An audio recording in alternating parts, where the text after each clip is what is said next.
Oi, pessoal, boa tarde. Quero dar as boas-vindas para a nossa audiência, para todos que estiverem aqui com a gente, compartilhando desse momento, e também vou dar boa tarde aqui para os nossos convidados.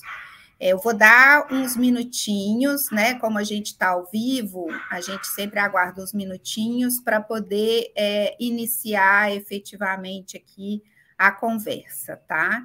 Então, vou pedir para vocês aguardarem.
Bom, pessoal, vamos lá, então, iniciar aqui a nossa programação.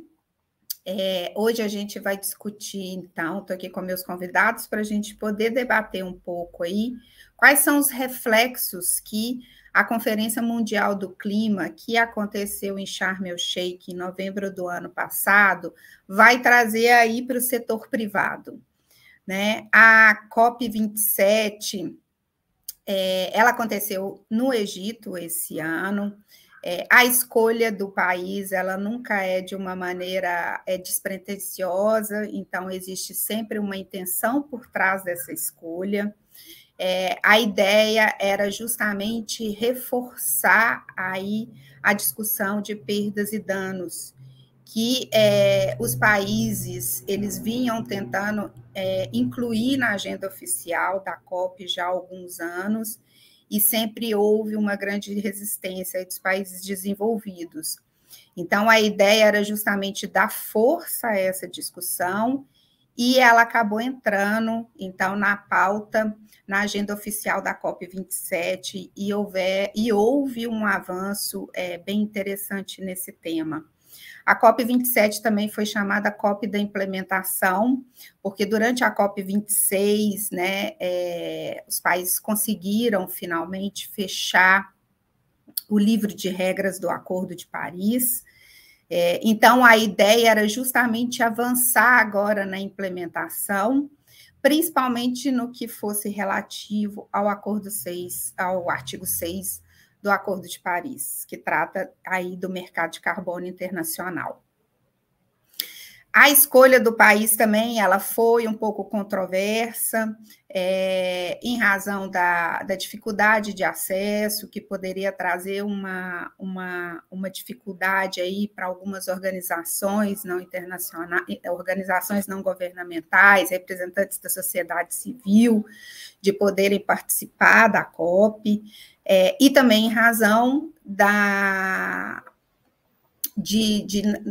no Egito a gente tem um regime de ditadura, o que acabou influenciando aí na questão. A COP sempre tem um movimento muito grande de sociedade civil, né? Sempre tem manifestações, é um ambiente muito democrático, né? E essa parte da cúpula do clima, ela ficou um pouco contida aí em razão desse regime do Egito. Então, eu estou aqui hoje com esses quatro queridos, 4 amigos que estiveram comigo lá, que participaram dessa agenda intensa de eventos.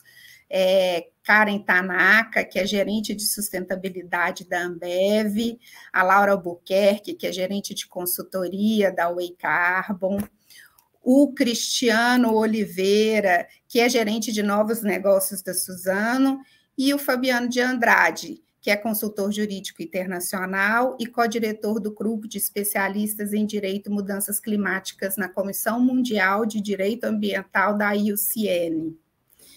Então, a gente vai ter aqui pessoas com pontos de vistas diferentes, com olhares diferentes da COP, o que é super bacana.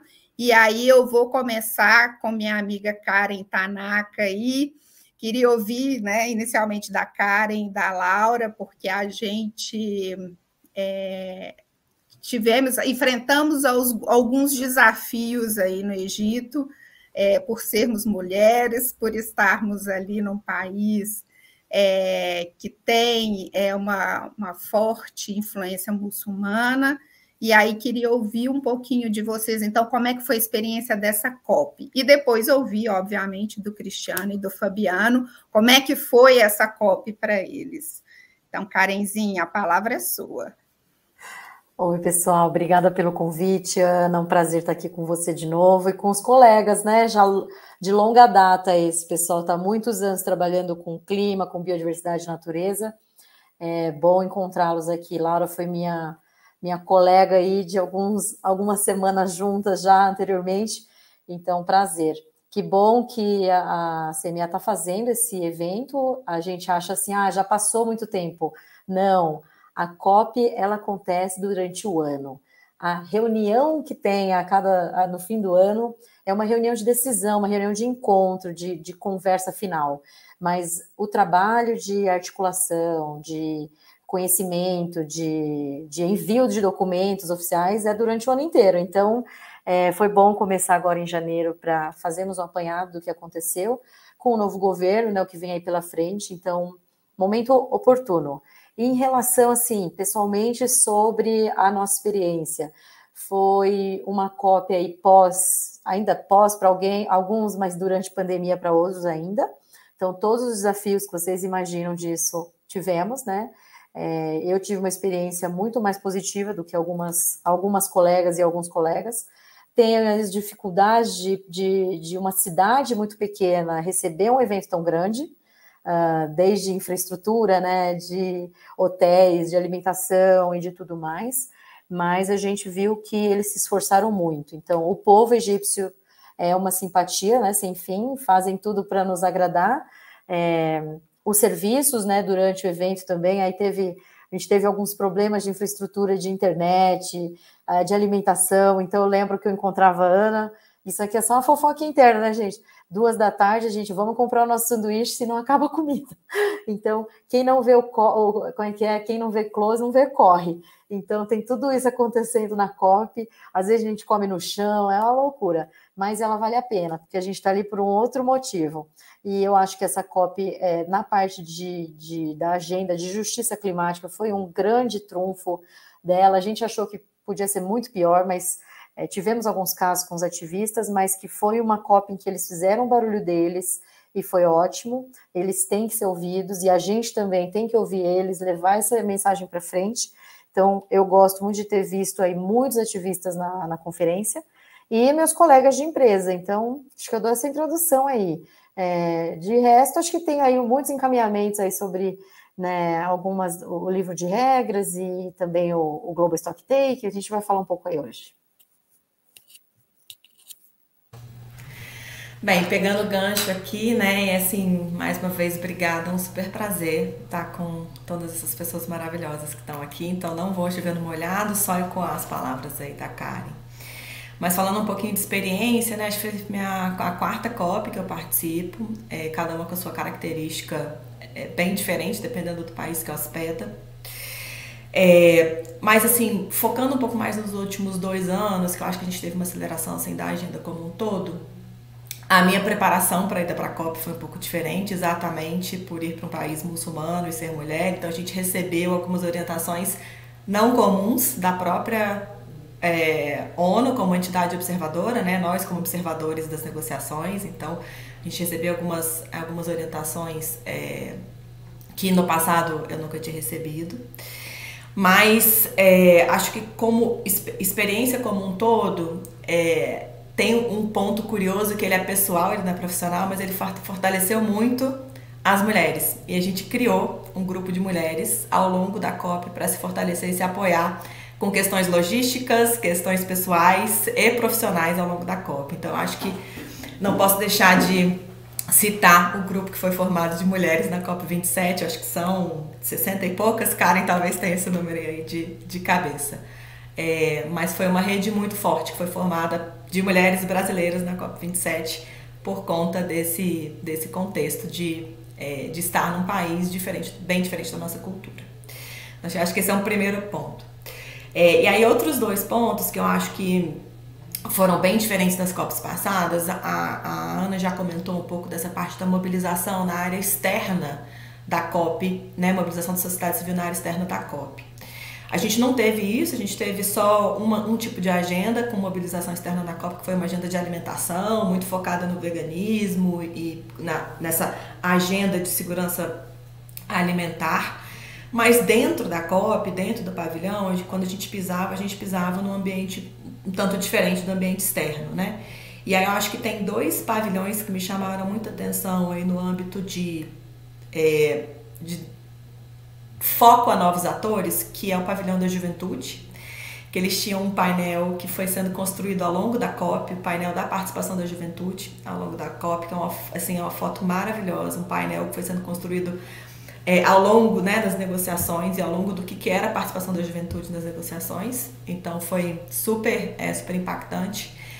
E um pavilhão dos povos indígenas. Então, assim, por mais que a gente não tivesse do lado de fora uma sociedade civil que no ano passado se expressou muito de todos os tipos de cultura e comunidades tradicionais, dentro da COP a gente teve o pavilhão pela primeira vez dos povos indígenas. Então, assim, para mim também foram assim, essas duas surpresas, esses dois marcos bem interessantes, assim, olhando a conferência como um todo. Enfim, e em termos de experiência, né, como o eCarbon, como uma empresa que apoia o setor privado e o setor público, foi muito importante ter o nosso papel, assim, apoiando os nossos clientes ao longo do processo das negociações e dos painéis. Então, apoiar, assim, o papel que o setor privado tem dentro de uma conferência em que tem negociação governamental acontecendo, tem advocacy acontecendo e tem um borbulho de iniciativa privada acontecendo em paralelo também muito rico. Então, acho que, assim, só um pouquinho, pincelando algumas coisas, a gente nunca conseguiria em 2 horas, em 10 horas, contar tudo que acontece nessas 2 semanas. E também eu gosto sempre de reforçar que a COP nunca termina. Ela continua a cada ano e ao longo do ano. Então, assim, acho muito bom a gente retomar essa agenda em janeiro, porque boa parte do que era holofote também no pós-COP muda de foco depois que o ano vira e que a gente deixa sentar a poeira e olha para as agendas que precisam ser tocadas ao longo do ano. Então, parabéns aí pela iniciativa, Ana.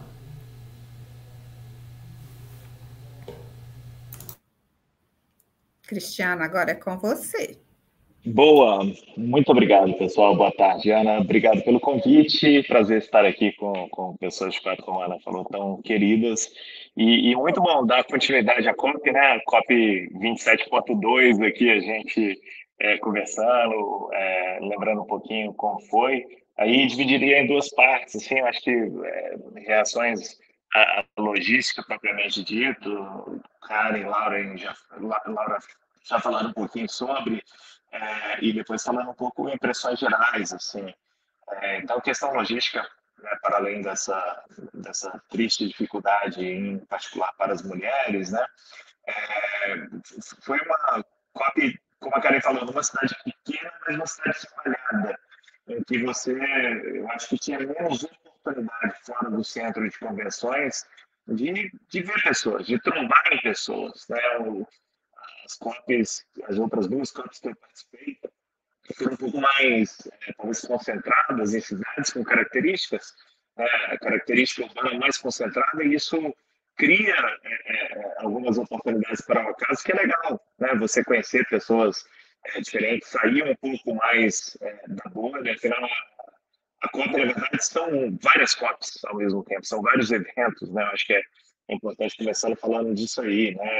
A COP, a gente fala como se fosse uma unidade, mas tem lá no Centro de Estudo da Negociação, e fora da negociação tem literalmente, eu usaria dizer, centenas de eventos acontecendo ao mesmo tempo e milhares de reuniões também simultâneas. Então, a COP são várias COPs e eu acho que essa, pelas características da concentração no centro de convenções, tira um pouco essa, talvez, informalidade de trabalho das pessoas e de, por acaso, sair um pouco da bolha que eu, pelo menos, ficaria.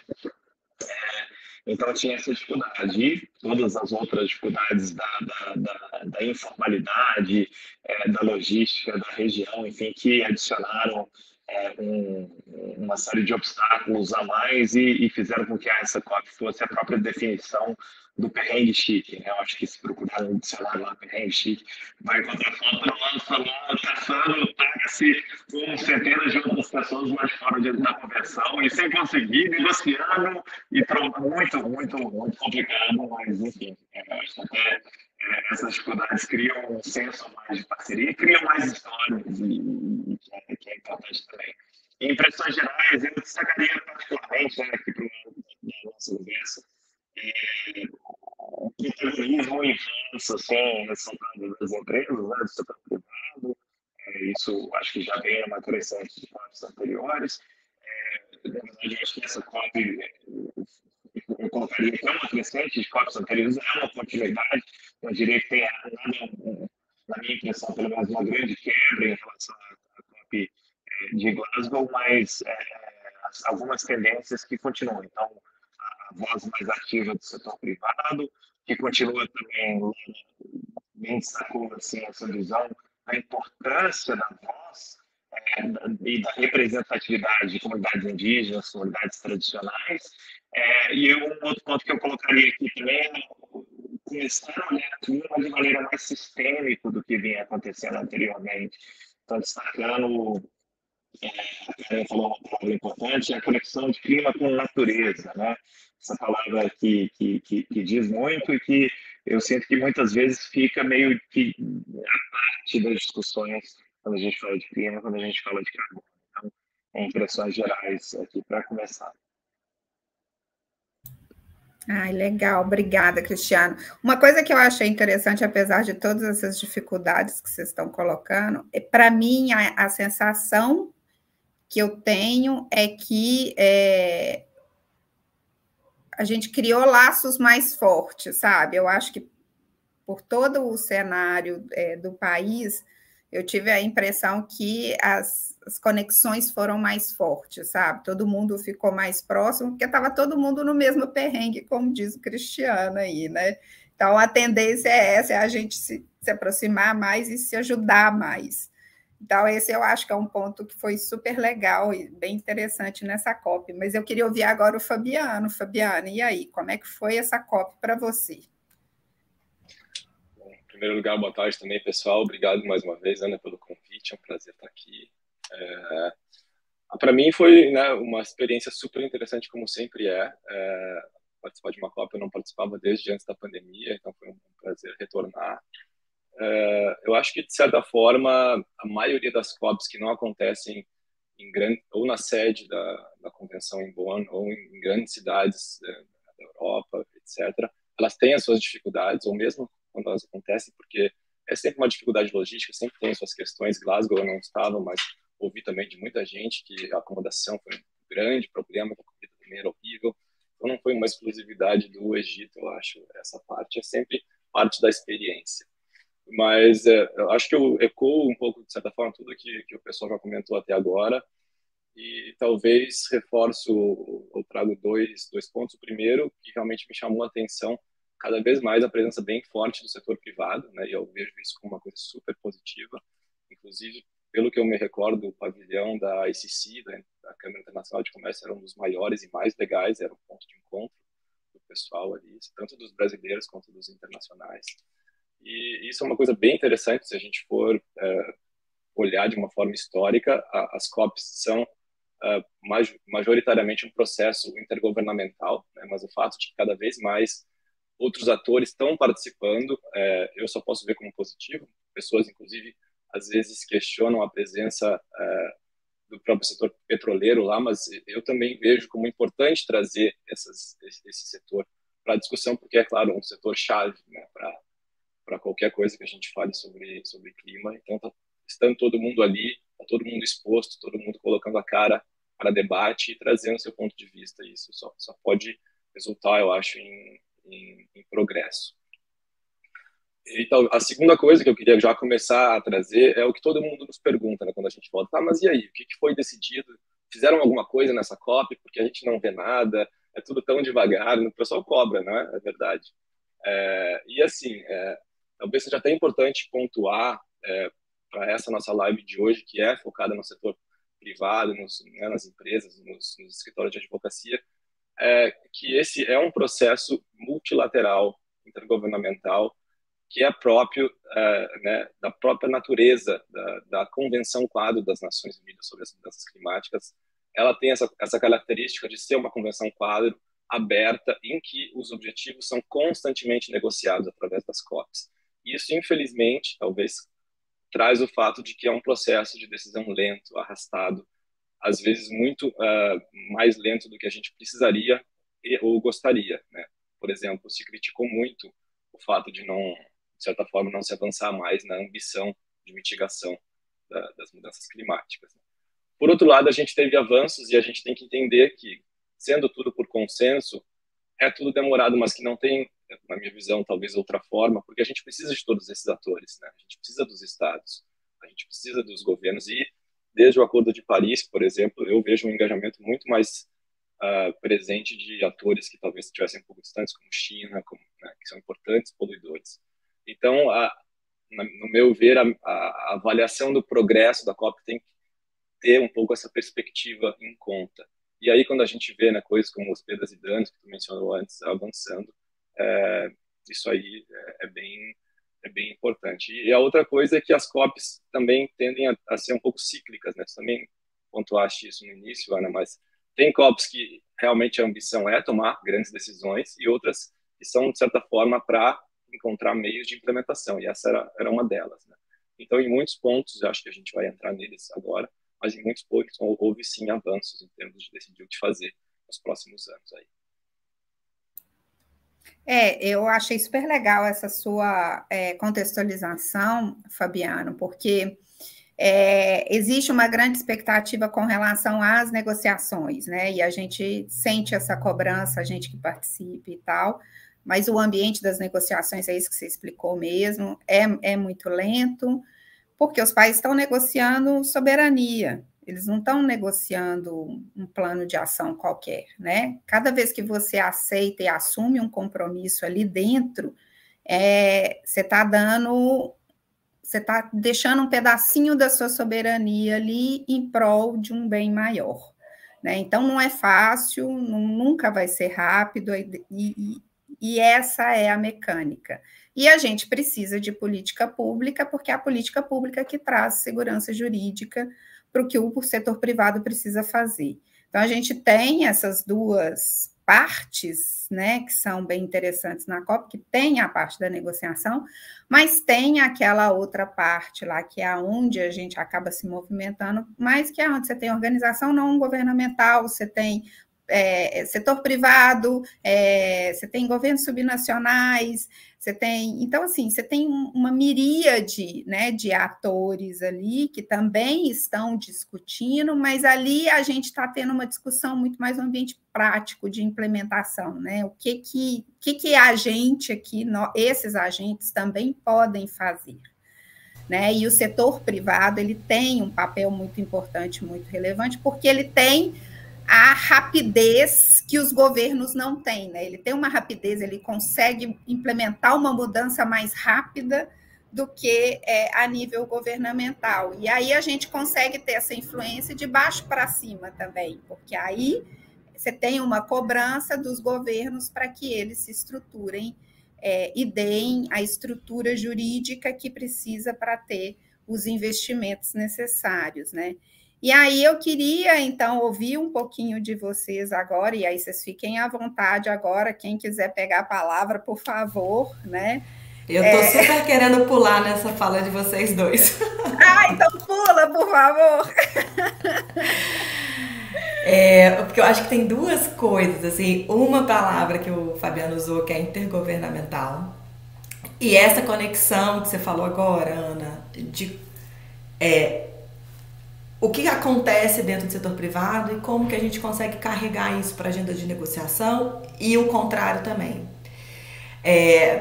E aí, assim, desde Paris, assim, a COP21 em Paris, ela escreveu dentro do acordo que as outras partes, seja setor privado, sociedade civil, academia, devem ser parte das negociações.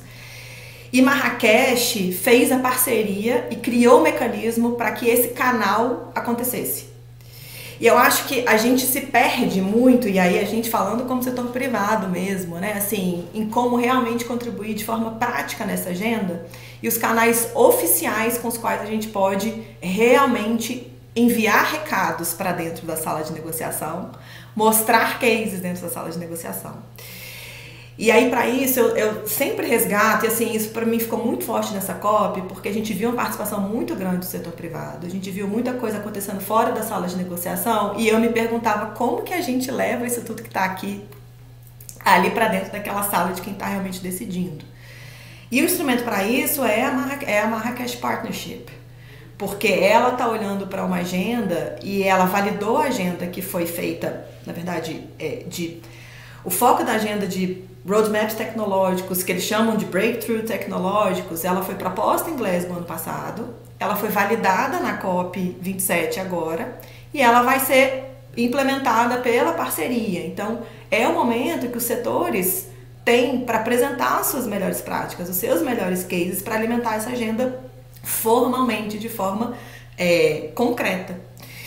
E aí, assim, só trazendo um pouquinho, né, assim, os setores que foram validados, né, geração de energia elétrica, transporte rodoviário, aço, hidrogênio, agricultura, vão ser os setores que vão ser trabalhados por essa agenda nesse ano. Então, assim, esses setores dentro do setor privado tem que estar muito atento para saber como que eu levo, né, o que é do interesse do meu setor, quais são as transformações do meu setor nessa agenda climática para mitigação e para adaptação, para dentro dessa sala de negociação. Então, toda vez que a gente fala de aterrissar essa agenda de COP, como que a gente traz essa negociação climática, é por meio desses canais formais que a gente tem dentro da Convenção Quadro, e que eu acho que, às vezes, a gente se perde um pouco nisso. E aí, até assim, já olhando um pouquinho para o futuro, isso não significa que a gente vai ter uma agenda parada nesses setores, porque eles também já sinalizam quais são os setores que eles querem trabalhar e validarem na COP28.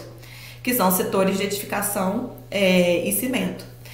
Então, acho que assim, eu fiquei ansiosa para pular um pouco e dar esse jump no como transformar a palavra intergovernamental em algo prático para o setor privado e como trazer resultados práticos, né, cases da Ambev, cases da Suzano, para dentro de uma sala de negociação, é buscar um instrumento oficial que se tem e que conecta a agenda de negociação desses governos com as agendas do setor privado.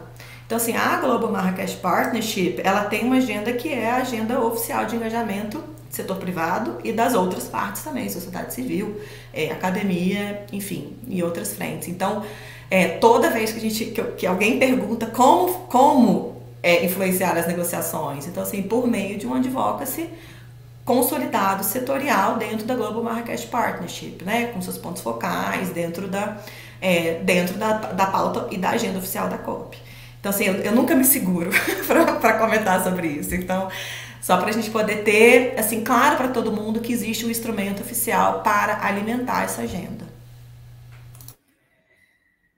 Legal. Mas alguém quer comentar? Porque agora a gente entrou no tema principal da nossa COP, né?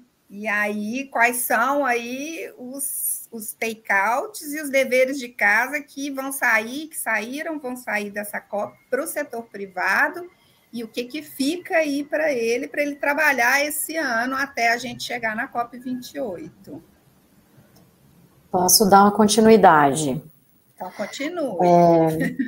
A Laura trouxe o principal instrumento, né, é uma ponte, né, entre o que os setores que a gente chamava de não partes, que não usa mais, né? A gente ainda usa esse termo lá, mas não devia, que são todo mundo que não são os governos representados, né, as partes representadas. Então, a Marrakech é essa parceria.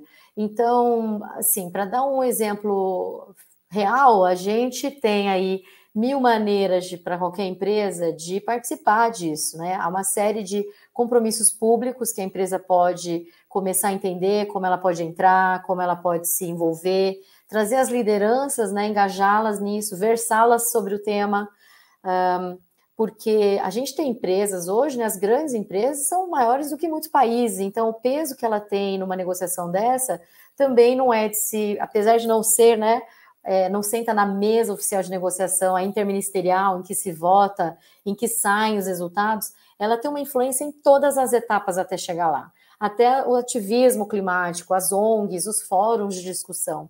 Então, há muitas maneiras do setor privado se engajar, não importa o tamanho da empresa, pequenas, médias ou grandes podem entrar na discussão, porque as mudanças climáticas estão afetando absolutamente todas as pessoas no globo, e todo negócio também vai ser afetado por ela. Então, estar atento, acompanhar, começar a entender, quem já está entendendo, puxar a agenda, isso aí é obrigação, a gente vai ter que fazer.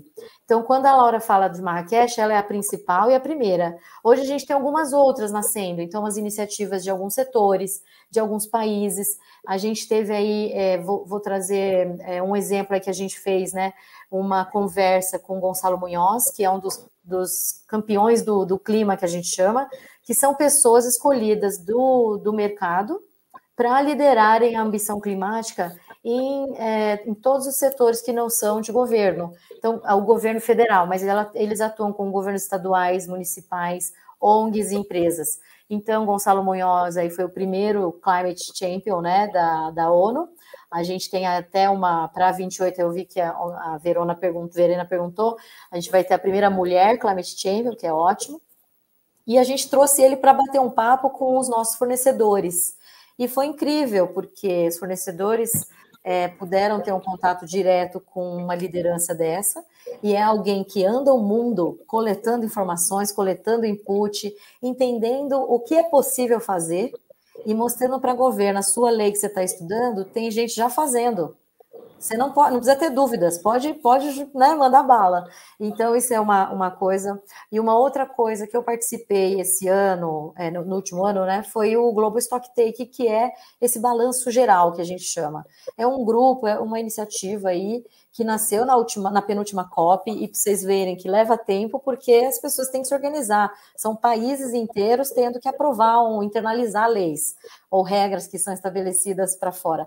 Então, o Global Stocktake é um outro mecanismo interessante que o setor pode se engajar mais, em que a gente vai fazer um acompanhamento de todas as iniciativas de 5 ou 6 grandes frentes, então tecnologia, implementação, adaptação, mitigação e outros, em que a gente vai mostrar aí quais são as iniciativas que estão avançando, como a gente conseguiu fazer e manter uma accountability, né, uma prestação de contas de como está sendo feito nos países. Então, depois de ter assumido as metas, essa não foi mais a COP de ambição, a Ana muito bem disse, de implementação, porque a gente já entende que a ambição já devia estar acordada. Então, na parte de implementação é isso. Como é que a gente vai voltar esse dado, essa informação? Estamos seguindo ou não? Então, acho que tem aí também o Global Stocktake que eu traria aí de novidade. Eu queria pegar o gancho aqui da Karen e também um pouco do que o Fabiano falou. Os processos são complexos e por sua natureza, lentos, mas o desafio é gigante, né? O desafio é gigante e a gente está muito distante de onde a gente deveria estar, né? Estudos apontam aí uma trajetória sendo super otimista, que todos os compromissos, todos os setores, todos os países sendo implementados, a gente está numa trajetória de 2,7 graus de aumento médio de temperatura global. A gente está muito distante, né? Sendo otimista, a gente está muito distante de onde a gente deveria estar. A gente está muito distante para evitar cenários trágicos acontecendo cada vez mais. Então, de novo, eu acho que isso só reforça a importância do setor privado, que trabalha em escala, que trabalha com um senso de urgência, e não é deixar de lado todo o processo, toda a formalidade das COPs, mas sim como que a gente fortalece esses processos justamente como setor privado. Então, a gente da Suzano, junto com outras 5 empresas e instituições financeiras, estávamos lá justamente, né, nesse gancho aí da Laura, de implementação, estávamos lá para sinalizar a implementação, não promessas, objetivos, conversas, mas que cooperando, né, então, junto com o Itaú, Santander, Mafrig, Vale e Rabobank, a gente criou uma empresa chamada Biomas para trabalhar restauração e conservação em escala, 40 milhões de hectares sendo conservados, restaurados durante 20 anos, justamente com o objetivo de não só gerar crédito de carbono e gerar benefício de carbono, mas envolvendo e trazendo geração de valor para comunidades vizinhas e trabalhando a biodiversidade. Esse é um exemplo, tá? E eu tive o prazer de ir lá ouvir outros tantos exemplos da iniciativa privada que tem um senso de urgência, que não é, né, vamos continuar conversando, vamos definir compromissos, vamos definir promessas, vamos explorar possibilidades, mas vamos fazer, né? Vamos realizar, vamos transformar. Eu acho que é essencial, né? De novo, a COP acontece o tempo todo e parte da COP tem que ter esse olhar, né? Parte dos nossos objetivos e do nosso papel aqui como setor privado é entender, fazer o advocacy, mas também realizar, né? Colocar em prática e implementar de fato, como a Laura muito bem falou. Eu queria pegar um gancho do Cristiano aqui, eu concordo plenamente, acho que tu falou muito bem, Cristiano. É fácil a gente de fora criticar, né? Dizer, a gente não está onde devia estar, mas realmente esse ponto assim, de encontrar pontos e entradas de colaboração, para mim, é fundamental. E aí eu queria trazer mais um exemplo aqui, e colocando como foco o setor de agricultura, que é um setor de grande interesse, né, para o setor privado, e um dos que, como a Ana falou, recebeu bastante atenção nessa COP. A agricultura é um setor-chave para as mudanças climáticas, não só porque, junto com desmatamento e mudança de uso da terra, é um dos principais setores em termos de emissões, mas também porque tem um papel enorme, né, na agenda econômica interna. Só que é um setor extremamente complexo, né? Ele já foi sinalizado como importante desde a assinatura da Convenção, em 92, mas a ação climática na agricultura, ela se desenvolveu de forma lenta, porque é muito complexo entender as técnicas necessárias, os estudos de base para entender, né, como aumentar, por exemplo, o estoque de carbono no solo. Então, por causa disso, anos atrás, acho que foi em 2018, foi estabelecido um plano de trabalho conjunto, que se denomina Coronívia, que visou justamente a produzir insumos técnicos sobre como mais ação climática poderia ser feita no setor de agricultura. Esse trabalho deveria ter chegado ao fim agora em 2022, aí teve um debate se deveria continuar ou não, e no final se estabeleceu um novo trabalho conjunto de Sharm el-Sheikh, de duração de mais 4 anos, para implementação agora da ação climática em agricultura e segurança alimentar, incluindo os resultados do que se produziu nesse trabalho conjunto de Coronívia. Então, agora a gente está num período em que a Conferência das Partes está chamando as partes e observadores a enviarem insumos, pontos de vista sobre esses elementos do que vai ser o trabalho conjunto. E na categoria de observadores se incluem também organizações da sociedade civil, das quais organizações do setor privado. Então, aí é uma forma, por exemplo, do setor privado poder influenciar o que vai ser esse processo pelos próximos 4 anos. E aí eu vejo uma oportunidade super interessante. Ai, legal, gente. Bom, já estamos caminhando para o final da nossa live. Infelizmente, ela sempre passa muito rápido e o assunto não acaba. Então, eu vou aproveitar aqui para endereçar algumas perguntas e alguns comentários que o pessoal fez aqui. Se a gente não conseguir responder todos em razão do tempo, a gente depois encaminha para os nossos participantes e manda de volta a resposta aí. Ninguém vai ficar sem resposta. Mas eu queria trazer um comentário da Monique Cardoso, que quando a gente estava falando, né, sobre a questão do setor privado, ele poder influenciar, né, aquela influência de baixo para cima, quer dizer, ele poder influenciar nas negociações, e aí nas adoções de medidas pelos estados, né, a Monique, ela faz a seguinte ponderação, né, Ao mesmo tempo, como selecionar o que é de interesse público, que sai do setor privado, e não privatizar as discussões. Aí queria ouvir um pouquinho de vocês aí, o que vocês acham, né? Se a gente consegue realmente fazer esse filtro ou não, né? Acaba também sendo direcionado, porque, por óbvio, o setor privado ele também tem o interesse dele.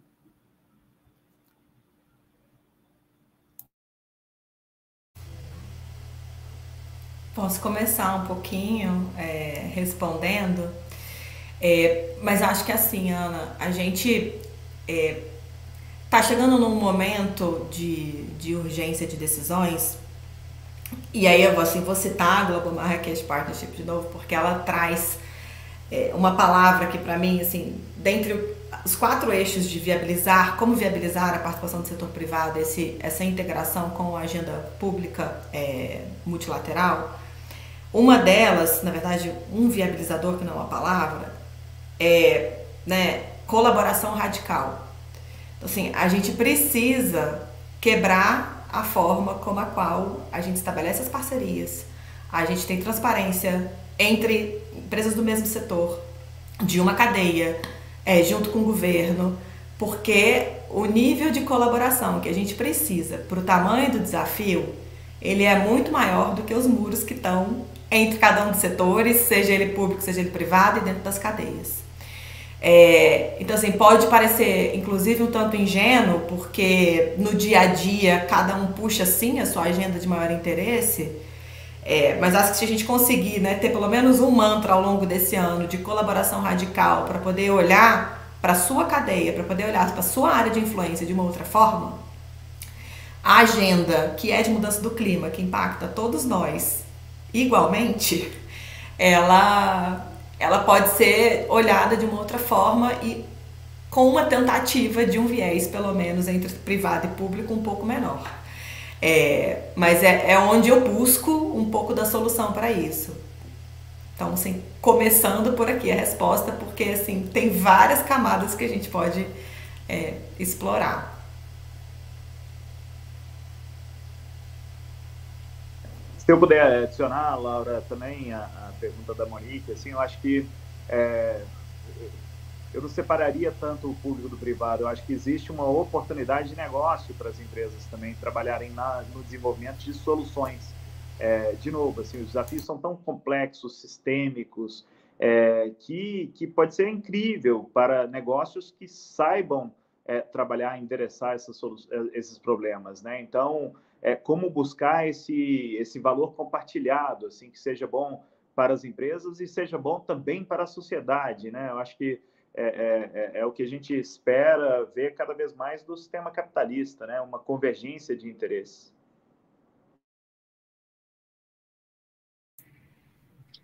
Eu acho fundamental essa perspectiva que vocês trouxeram e talvez uma mensagem final seja que a gente cada vez mais mesmo veja isso como uma agenda conjunta, né? Não mais uma coisa que o setor público, digamos assim, lidera e que o setor privado vai vendo quais são os seus interesses.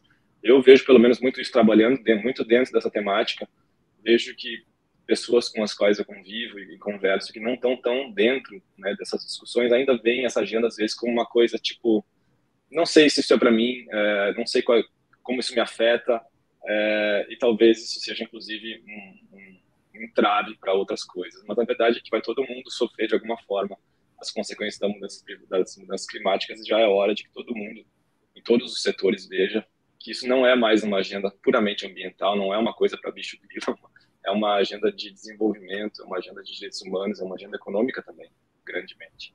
Então, que o setor público saiba criar as oportunidades para o setor privado, que o setor privado saiba enxergar as oportunidades e também liderar, de certa forma, em desenvolvendo as soluções que são necessárias, que são muitas, e que o setor público não tem capacidade para desenvolver muitas formas e nem os recursos financeiros necessários. Então, vou dar também uma última palavrinha. Nossa, Fabiano deu um show aí na última fala. É isso, a gente tem que reconhecer as forças de cada um dos entes que participam disso. lembrar que a gente também é ativista, que a gente também é consumidor, que a gente é eleitor. Então, pensar que essa agenda, a gente está hoje como executivos, né, de agendas, mas que temos aí o lado de comunidade, temos o que você bem colocou, a justiça. Isso aqui é uma questão de direitos humanos, é uma questão de sobrevivência da raça humana, e não é sobrevivência de toda a raça, porque os primeiros a sofrerem os impactos são os que menos contribuem com o problema. Então, a injustiça, ela é gritante nisso, né? Eu falo, às vezes, que a mudança climática, ela é muito menos ambiental do que ela é social, pelo tamanho de problemas que tem, em relação ao social. Então, o trabalho tem que ser compartilhado, a gente também faz muito isso aqui na Ambev. A agenda de sustentabilidade, em geral, ela é uma agenda positiva de cooperação, porque os problemas são muito grandes. Então, acho que o passo aí é todo mundo entender qual é o seu papel nisso, aprender, entender a urgência do que a gente está falando. A gente está em 2023, nós temos que diminuir 43% das emissões globais até 2030. A gente nunca fez isso historicamente. Estamos avisando, essa ciência avisa há 70 anos, ninguém dá ouvido direito. Então, vamos ouvir. Isso é uma agenda de VP, de CEO, e é uma agenda de consumidor também. Então, quando isso se espalhar do jeito que deve, acho que a urgência aí vem ainda mais à tona. E os setores são muito criativos, o Brasil tem muito a ganhar. Nós somos muito criativos em soluções e somos muito parceiros, a gente gosta de se ajudar. Então, vamos usar essa nossa força para isso. Aqui a gente está agora fazendo aí o que a gente chama de crescimento compartilhado com a nossa cadeia, e tem muito a ver com o jeito que a gente opera. Hoje, mais de 80% das emissões são do escopo 3, que a gente chama de indiretos, mas ele só existe porque a gente consome. Então, a embalagem, a logística, tudo isso que é da Ambev, por exemplo, é escopo 3. Eu vou chamar de indireto? Não. Estamos de mãos dadas com os nossos parceiros fornecedores de lata, Agrária, Ball, Ingridion e outros fornecedores. E ainda bem, porque senão a gente não vai chegar lá nunca. Então, acho que o exemplo que a gente pode dar, tem um monte de exemplo para dar, do Cristiano e da nova empresa que eles criaram, do trabalho que a Laura faz nas consultorias, e o Fabiano aí trazendo toda a agenda, né, como está conectado com a biodiversidade. O nosso caso aqui é de fazer do campo ao copo estratégias para cooperar, senão não vai dar tempo. Nem para nós, nem para o planeta, né? E a gente não pode esquecer que a agenda climática, ela anda de mão dada aí com a agenda ESG, né? E o ESG, ele né, demanda que se olhe para as comunidades afetadas, que se olhe para a sociedade, que você tenha um papel, que a empresa tenha um papel diferente na sociedade, faça negócio de uma maneira diferente, né? Então, eu acho que o ESG também veio para puxar esse lado e para ajudar nessa questão de que não existe mais uma agenda só privada, né? Não existe mais privilegiar só o meu interesse privado. Eu tenho que fazer negócio, eu tenho que gerar lucro, mas eu preciso atender à sociedade e um interesse social maior, né? Que isso, inclusive, está previsto na lei, né? Que a empresa ela tem um interesse social, ela não tem um fim só em ela mesma. Então, a gente precisa levar isso ao pé da letra, né? De que a empresa ela tem um papel na sociedade, que ela é importante, e eu acho que a agenda ESG ela ajuda a dar essa firmeza, digamos, nisso, né? E aí, agora, para finalizar, Robson, eu vou passar a sua pergunta para a Laura, tá? Para ela responder, e a gente te manda a resposta, você vai ter a resposta para a sua pergunta, mas como a gente está curto de tempo aí, tem uma pergunta aqui que eu acho que é a pergunta ideal para a gente finalizar esse nosso bate-papo hoje, né? Que é a pergunta da Verena. Quais são as expectativas de vocês aí para a COP28? Então, eu vou começar aí com o Cristiano dessa vez. A expectativa de aceleração das discussões, não discussões, mas das implementações em relação ao mercado de carbono. Sem dúvida, essa é a grande expectativa para a COP desse ano, Ana. Quem quer pular aí agora? Eu acho que também vamos ter aí né, já temos aí mais de um ano pós-pandemia, estamos vendo um aquecimento aí bom, quase a finalização do livro de regras, tivemos aí bastantes avanços na última COP, mas ainda não fechamos todos os detalhes.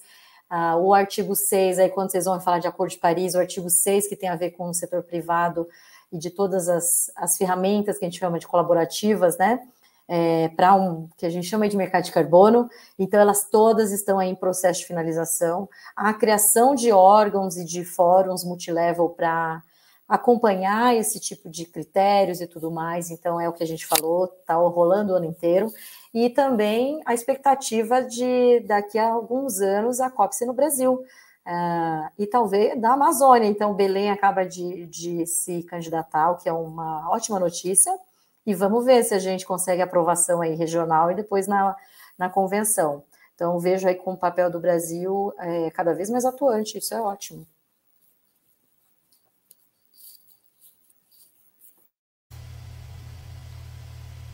Eu acho que um assunto que vai surgir bastante forte na pauta, que, né, foi talvez uma decepção, né, da COP27, é como gradativamente eliminar, né, em inglês tem a expressão phase out, que não é muito bem traduzida, mas os combustíveis fósseis, né, que é um dos elefantes brancos aí, e eu acho que esse tema vai pegar fogo, porque, claro, a gente vai estar em Dubai, não sei se vocês viram a notícia de que um alto executivo da petroleira de Dubai vai ser o presidente da COP, então controvérsia não vai faltar para a gente se divertir sobre esse assunto ao longo do ano, chegando lá, quero ver como vai ser interessado, mas com certeza vai estar bem alto na pauta isso aí.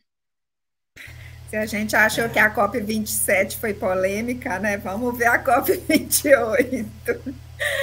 Laurinha, pode... Eu acho que todo mundo tocou, pelo menos assim, nos meus pontos, né? Então, assim, novamente, um país muçulmano, óbvio que num contexto econômico diferente do Egito, né? Mas essa pauta também de transição energética, e eu acho que essas geografias são muito importantes, elas têm que influenciar cada vez mais as discussões, porque ano passado a gente estava, né, do lado do maior deserto do mundo. Ano que vem a gente vai estar em cima das maiores reservas de combustível fóssil do mundo. E se vier para Belém, do lado da maior floresta do mundo. Então, acho que a gente está numa oportunidade de mudança de narrativa assim, muito grande. Mas a minha expectativa aí, entrando mais no meu quadradinho, vai na linha do que o Cris falou. E aí, sendo um pouco mais específica, quando a gente fala de mercado de carbono, a principal pendência, assim, né, na nossa ótica, que atua diretamente com projetos de carbono, é a definição dos tipos de projeto. Acho que a gente carregou para essa COP28 alguns conceitos que, entre países, não são muito consolidados, mas na ciência eles são. Então, a gente está carregando conceitos como o que é redução e o que é remoção para uma COP. São conceitos que a gente já trabalha, e quem trabalha com mudança do clima não tem muita dúvida do que isso significa, do mesmo jeito que a gente não tem muita dúvida que 1,5 graus é a temperatura que a gente precisa né, assim, focar em não alcançar. Então, acho que, enfim, encerrando aqui a minha visão para a COP28, é esse foco muito grande nos tipos de projeto, para a gente poder avançar com investimentos e essa agenda de mitigação, aí falando mais do meu quadrado, e de forma geral, a agenda de transição energética, sem dúvida, onde é uma oportunidade também para o Brasil. Pessoal, quero agradecer muito aí a presença de vocês, a participação dos meus convidados, foi ótimo. Felizmente o tempo passou rápido, é muito assunto. Queria ficar aqui mais algumas horas com vocês, porque eu ainda tenho queria debater muitos outros temas e muitas outras questões da COP. Mas quem sabe a gente não faz uma segunda rodada, né? Bom, obrigado, pessoal, a presença de vocês, obrigada pela participação aí no chat, mandando suas perguntas, e espero revê-los, então, aí na nossa próxima live. Um grande beijo a todos. Boa tarde, pessoal. Até a próxima. Tchau, tchau. Obrigada. Obrigada, Ana, por organizar.